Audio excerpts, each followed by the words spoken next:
Justamente a nuestro amigo abogado Gustavo Ferreira, Ángel Gustavo Ferreira. Bienvenido nuevamente a la mañana de Contacto Inicial. Walter y Martín, te saludamos. ¿Cómo estás? Hola Walter, hola Martín, ¿cómo están? Un gusto saludarlo y bueno, gracias por el llamado.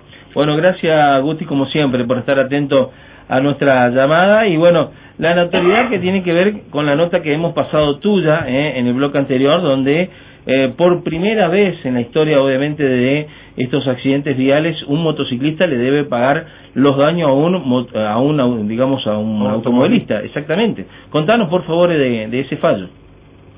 Bueno, primero te cuento cortito el hecho. El hecho ocurrió hace 12 años en la esquina de intersección de Pellegrini y Avenida 9 de Julio, cuando la señora a la tarde estaba cruzando muy despacio la 9 de Julio y cuando está terminando de atravesar la encrucijada, la motocicleta, un menor sin seguro, sin carnet, que por suerte llevaba casco porque le salvó la vida, a alta velocidad, como dijo el juez en el fallo, con una actitud desaprensiva, temeraria, a gran velocidad impactó de lleno con la moto en la puerta de la conductora, rompiéndole tanto el vidrio del conductor como el acompañante.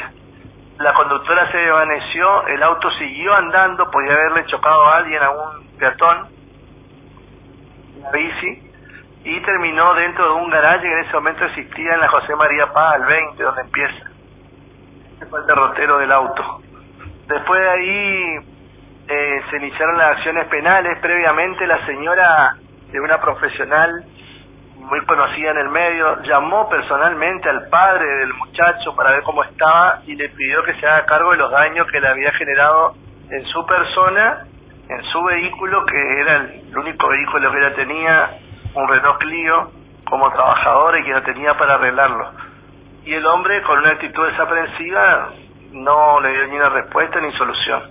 Fue ahí que decidió entonces, a diferencia de la mayoría de los conductores de vehículos de mayor porte, iniciar ella la demanda contra los padres y contra el menor. Ella debe tener 26 años por lo menos.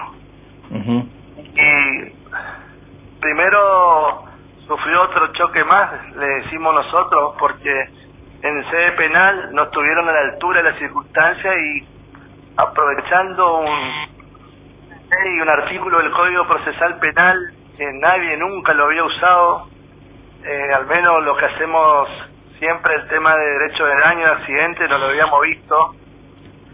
Dicen que cuando una persona, por más que cometa un delito contra otra, si en ese delito sufre lesiones graves, por ejemplo, para no darle otra condena más, aparte de la lesión grave que ya se autogeneró, la causa, Martín.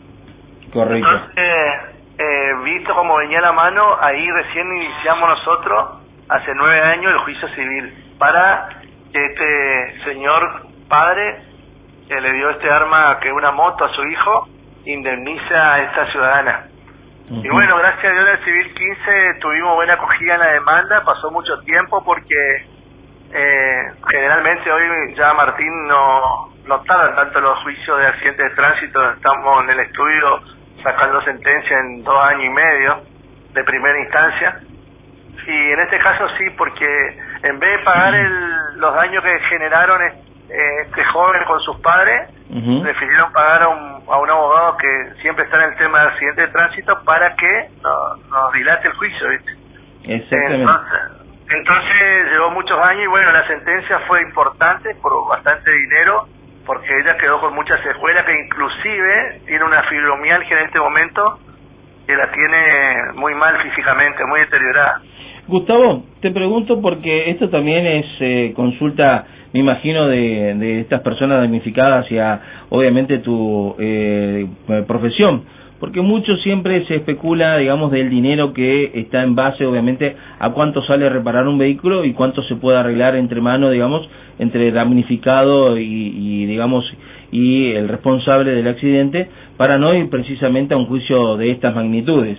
Y estamos hablando de valores, hoy por hoy, de valores de mercado bastante suficientes, digamos, por lo que se indica que muchos llegan a un acuerdo prejudicial, ¿no? Y totalmente, fíjate vos que si en ese momento ese padre que cometió un error en darle una moto así a un hijo para que venga hasta Resistencia y anda a esa velocidad, le arreglaba el auto a esta señora, hoy no tendría una sentencia de tanto dinero por tantos rubros, porque la sentencia sale por lesiones físicas, daños materiales en el auto, daños patrimoniales, daño moral, el periodo que ella no pudo usar el auto mientras se lo estuvo arreglando, que ella pidió dinero a su padre prestado que aún hoy no se lo devuelve para poder arreglarlo. O sea, como vos muy bien decís, Martín, conviene arreglar por las buenas al momento, y es lo que siempre decimos nosotros los abogados. En este momento los ciudadanos de Resistencia necesitamos que el Poder Judicial se ponga a la altura de la circunstancia y saque fallos totalmente ejemplares en cada caso. ¿Por qué? Porque las compañías de seguro en Resistencia en este momento con la inflación no están arreglando los casos en forma extrajudicial, salvo 2 o 3. Te cuento que el otro día Escudo, que era muy conocida, cerró su puerta y dejó el tendal de juicios. ¿Ah, sí? Que no sé a quién le vamos a cobrar. Escudo, que saca propaganda todavía en la remera de fútbol de los equipos de primera. Sí. La otra que acaba de cerrar su sucursal es Boston, ahí en Obligado 130, así que la gente que a mansalva contrató en Boston porque era muy barato, también acaba de cerrar, te paso la primicia. Muchas gracias. ¿Qué hay que hacer? Los seguros antes, a los 90 días, ya le pagaban a la gente. Necesitábamos que los jueces de primera instancia tengan el 70% de expedientes en sus juzgados solo de accidentes de tránsito. Mira vos. Entonces, con sentencias ejemplares, sí. Los seguros o los responsables de los accidentes que no tengan seguro van a preferir arreglar por las buenas y rápido, y no ir a una sentencia judicial que saben que le va a salir 10 veces más. Gustavo, te pregunto también, porque esto me imagino que lo sabemos todo, pero muy poco se habla. ¿Qué pasa cuando un vehículo oficial, sea de dependencia municipal o dependencia provincial, llamémosle cualquier repartición, si es por ejemplo en la provincia, llamémosle un camión de vialidad que le choca a un particular, que le produce un daño importante en lo físico y también en lo material por el vehículo que porta? Esos juicios que finalmente muchos dicen, ¿qué le va a cobrar el Estado? Va a tardar más de 10 años y no le va a sacar un mango porque ya pasaron las autoridades y eso cae justamente en una bolsa, en un saco sin fondo. ¿Qué pasa con esos vehículos, digamos, oficiales que finalmente suelen ocasionar accidentes viales y finalmente no prosperan, digamos, en la mesa justamente judicial?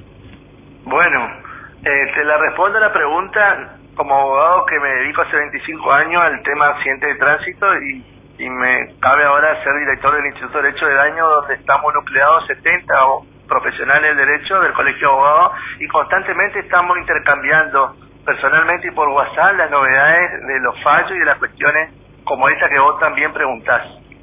Te cuento que la provincia del Chaco, en todos sus autos, llámese policía, ambulancia, vialidad, todas las empresas paralelas del Estado tienen seguro. Por ejemplo, la Caja, por ejemplo, con Provincia de Seguros. Entonces esas empresas se hacen cargo. También como periodista quiero contarte que muchas veces, y durante a veces hasta 6 meses, la provincia del Chaco no pagaba los seguros. O sea, las compañías no querían hacerse cargo, salvo que de un juez se lo conmine a pagar. Y actualmente el grave problema que estamos teniendo para poder iniciar un juicio es que los empleados del Estado, que son irresponsables, los choferes de los autos, justo un accidente acá en la esquina del estudio. No te puedo creer. Te juro. ¿En serio? Un cliente juro. nuevo. Lamentablemente un cliente nuevo. Dios mío.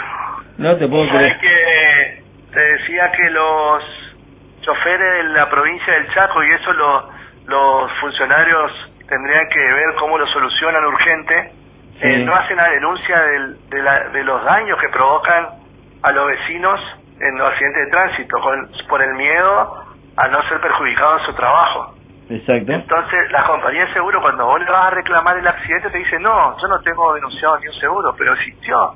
Está en la denuncia policial, está en la actuación policial. Y de bomberos también, por la duda, si existe. Entonces, ¿qué te quiero decir? Estas son cosas que que yo los felicito a ustedes, los periodistas, y sobre todo en su programa, que hacen conocer a la población y a los funcionarios este tipo de irregularidades, que tendrían que, aparte de denunciar los siniestros, hacerle un, ¿cómo se dice? Abrirle un sumario laboral, porque lesionan gente en la calle, lesionan trabajadores, y después no quieren ni hacer la denuncia, ¿viste? Pero la respuesta final a la tuya es que los siniestros causados por empleados del Estado con autos oficiales son indemnizables. Gracias a Dios tenemos sentencia a favor en el estudio, y terminan pagando la compañía de seguro cuando la provincia pagó el seguro, si no tiene que pagar la provincia. Gustavo, buen día. Walter Mespulé te saluda, ¿cómo estás? Hola Walter, encantado. Te pregunto, Gustavo, ¿qué ocurre cuando hay un siniestro entre vehículos y uno de ellos no tiene la revisión técnica al día? ¿Cómo queda eso? Bueno, la verdad que no he visto, digamos, no genera a favor de la víctima ninguna alevosía, o sea, nada a favor, porque supuestamente la persona que no hizo la revisación técnica y chocó a otra persona tiene seguro, entonces uno termina reclamando a la aseguradora, y en la parte penal al conductor de ese auto. La verdad que es una falta municipal por ahora. Simplemente puedo ilustrar es que están existiendo muchísimos juicios a conductores embistentes, ¿no? Donde no tienen carnet de conductor, que es mucho más grave que no tener también o sea, que no está habilitado para manejar, no sé si me explico. Sí, eso ocurre también en el 80% de las motos que circulan en nuestra ciudad. No tienen patente, no tienen seguro, no tienen con registro de conducir, no usan casco, no respetan semáforos, todo lo que conlleva, digamos, a la irresponsabilidad de estos conductores, ¿no? Sí, entonces en esos casos, los jueces en la sentencia final, y por ejemplo el que no tiene carnet fue víctima y gana igual el juicio porque fue chocado, le descuentan un 30% en la sentencia final por falta de carnet, por más que vos seas la víctima. Correcto. Gustavo, y si vos fuiste el embistente y no tenías carnet, las compañías de seguro le plantean a los jueces que se lo exima, falta de legitimación pasiva, de hacerse cargo de ese seguro, porque en el contrato de seguro que hacen las compañías con los asegurados figura esa cláusula que en caso de pasar en rojo o no tener carnet de conductor, la compañía se exime del pago. Te escucho. Otro también que materia pendiente que habíamos conversado digamos en el último móvil que hicimos, en aquella oportunidad estábamos hablando obviamente de la Feria del Libro Jurídico que se llevó a cabo hace un par de semanas atrás. Había quedado pendiente la charla nuestra con respecto a los ciudadanos, a los conductores que sufren daño a través de este amedrentamiento o golpe o llámese, digamos, protesta social que se realicen en los cortes de calle, que habitualmente lo tenemos aquí en nuestra ciudad de Resistencia, y que yo te había contado justamente de algunos oyentes nuestros que nos mandan el testimonio de fotos y de audio y demás, quejándose obviamente a los medios de comunicación por la falta de control, sobre todo del área de seguridad, y por supuesto de esta gente que sin escrúpulo golpea, rompen o bueno, obviamente causan un daño a los automovilistas que de alguna manera no quieren frenar su marcha o desviar obviamente por la circulación de la calle que ellos están cortando. ¿Qué pasa en ese entonces, digamos, por lo menos en esta situación cuando hay un perjudicado precisamente por estos temas? Primero quiero decir a la audiencia que las preguntas están hechas por ustedes como periodistas y que no fueron preparadas, porque la pregunta de ustedes es excelente. ¿Por qué? Guarda con este tema, atenti. Este caso que vos estás también contando que ocurre todos los días en Resistencia, podría ser encuadrado en tumulto. ¿Qué significa? Las compañías de seguro cuando hacen el contrato con el asegurado, cuando pactan el seguro, una de las cláusulas que ponen de exoneración de la compañía es tumulto. O sea, cuando pasa esto que hay una aglomeración de gente, por ejemplo, protesta sindical, salarial, lo que sea, vienen y hacen una avalancha sobre el vehículo y lo rompen. En ese caso las compañías tratan de exonerarse del pago de la responsabilidad y termina pagando el propietario. Obviamente que el juicio que después se va a comer el Estado por falta de prevención en el daño, el Estado, o sea, nosotros terminamos pagándolo nosotros. Exactamente. Gustavo, estamos escuchando de fondo que estás muy solicitado, te suena el timbre, te suena el teléfono, te están golpeando obviamente la puerta de tu estudio, así que desde ya muchísimas gracias por esta conversación. Dejamos la autoconsulta para una próxima oportunidad y desde ya muchísimas gracias como siempre por atender nuestra línea, ¿sí? Bueno, los saludo y me quedo acá en el estudio esperando el resultado de la apelación que hizo la contraparte en este caso. Ellos confían que en Cámara van a cambiar el fallo. Nosotros y los vecinos de Resistencia están esperando que la Cámara Civil de Resistencia falle en el mismo sentido que el juez Faría del Civil 15, para que los casos en que las motocicletas con o sin seguros que embisten a los automotores se hagan cargo de los daños que provocan. Exactamente. Un abrazo grande. Un abrazo, mi querido Gustavo. Hasta luego. Chau. Chaucito. Muy bien, hasta ahí entonces las palabras del doctor Ángel Gustavo Ferreira, bien lo